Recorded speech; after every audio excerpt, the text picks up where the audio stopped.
people think haunted hospitals are just urban legends until they walk into one and never walk out the same. I never believed in ghosts. I was the type who laughed at horror movies, rolled my eyes at ghost tours, and shrugged off every creepy tale as just bad storytelling. But that was before I stepped into the Yorktown Memorial Hospital in Texas. They warned me not to go alone. They told me people don't come out the same after they visit. But I was a documentarian. I wanted real footage, real proof. And Yorktown, abandoned, cold, and buzzing with rumors, was the jackpot. I went in with 2 cameras, a flashlight, and a sense of invincibility. I came out with something else entirely. It was a cloudy afternoon when I pulled up to the crumbling facade of Yorktown Memorial Hospital. The sky felt too low, like it was pressing down on me. I parked beside the rusted gate and stepped over the broken chain. No one stopped me. The front doors creaked as I pushed them open. Inside, the air changed immediately. It wasn't just stale. It was heavy, like walking into a room where someone had just screamed and never stopped. I turned on my flashlight. The beam cut through floating dust. Peeling paint hung like dead skin from the walls. There were broken gurneys, rusted tools, and wheelchairs left like they were abandoned mid-escape. I whispered into my camera, "This is Yorktown. If you're watching this, I made it out." But deep inside, I already knew something wasn't right. That door I had walked through, it never fully closed, but it never stayed open either.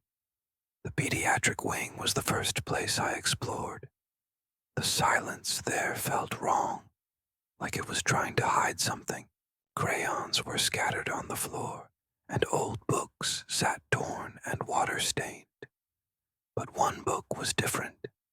Bright, clean, untouched. The pokey little puppy. As I leaned down to pick it up, a ball rolled out from one of the rooms. Slowly, on its own. I froze. Then I heard it. A soft giggle. A child's laugh echoing from the hallway. I turned the camera toward the sound. Nothing. But in my viewfinder there was a small girl standing at the end of the hall. Long black hair, bare feet, holding that same damn book. I blinked, and she was gone. I ran back, looked at the book again. It was gone too. My hands started shaking. I didn't want to say it yet, but I knew. I wasn't alone in this place. There's something about basements. They trap sound. They trap air. And sometimes they trap things worse. I shouldn't have gone down there. Every part of me said, "Turn back," but the door creaked open like it had been waiting. It smelled like rust, wet stone, and something rotting. My flashlight flickered the entire way down. There were old surgical rooms. Blood still stained some of the sheets. And then I heard chains dragging. Not fast. Slow. Deliberate. Like someone was walking just ahead of me, waiting for me to catch up. I called out, "Hello, this is private property. I'm just filming. I'll leave if you want." But something growled in response. I swear, growled. And then the lights were cut out. I bolted back up the stairs. Every room now felt unfamiliar, like they'd shifted, or like I wasn't in the same building anymore. Tried to find the exit, but the hallway was longer than before. That's when I heard the intercom. It crackled. Then a voice whispered, "Help me. I'm outside. Let me in. Please." I followed the sound to the emergency entrance. The red buzzer was still there, covered in grime, dead. The window beside the door had a bloody handprint on it. Then, 3 knocks. I jumped back. Outside stood a man, pale, soaking wet, blue lips, eyes hollow. His name tag was smeared, but I could read the letters. TJ. He was mouthing something over and over again. I waited. I rang. No one came. Then he slammed his head against the glass so hard it cracked. I screamed and ran. Some say this place was protected once, that the Felician sisters, strict Catholic nuns, tried to keep the evil out. But maybe it wasn't evil they were fighting. Maybe it was them. I passed the chapel on my way to the main hall. A cold wind swept past me, but all the windows were boarded. I peeked inside, rows of empty pews, a single candle flickering, and behind the altar, a figure in black, a nun. She turned slowly toward me. Her face was wrong, eyeless sockets, lips sewn shut, her hands clutching a rosary made of teeth. She stepped forward. I couldn't move. My camera began to glitch. Then she raised a finger and pointed straight at me. I fell back, dropped the camera, and when I looked up, she was right in front of me. I tried every door. None opened. The hallway kept looping back. Every turn took me past the same stained curtain, the same crushed wheelchair. I began yelling. I began crying. The walls were breathing now, pulsing. From every direction came whispers. You shouldn't have come. You don't leave once you enter. You are ours now. Suddenly, every door slammed at once. My flashlight went out, and I felt it. A cold hand gripped my ankle. Then another, and another. They pulled. I screamed until my voice cracked. Then, light. Morning light.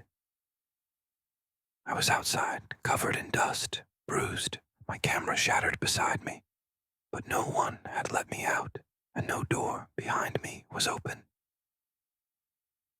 It's been 6 months. I've tried to live normally again. But I know the truth. I never fully left Yorktown.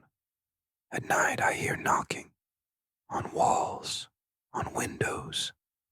Sometimes I wake up with muddy footprints on my floor. The worst part, I found that book, The Pokey Little Puppy. It was lying on my kitchen table, waiting. I tried to convince myself it was over, that I had escaped, but the nightmares told me otherwise. Every night for a week I dreamed of a room I never entered during the investigation. It had no number on the door, just rusted hinges and a small glass window, smeared with blood on the inside. On the 8th night I did something stupid. I went back, this time with a friend, Jason. He believed in ghosts. I didn't have to convince him. He'd seen my footage. We stepped inside just after sunset. Everything was where I left it. Except now, that door, the one with no number, was wide open. Jason whispered, "That room wasn't here before." We entered. Inside were rows of gurneys, all turned toward the wall. The paint was newer here, too fresh.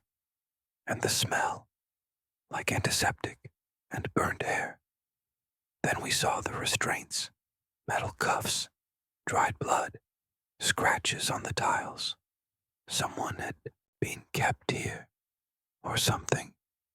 Jason stepped closer to the far wall and whispered, "This room was hidden." They didn't want anyone to know it existed. As soon as he said it, every single gurney wheel turned toward us. Click, click, click. Dozens of rusted wheels, shrieking as if they'd heard him. We backed out, but the doorway was gone. I'm not saying it's closed. I mean gone.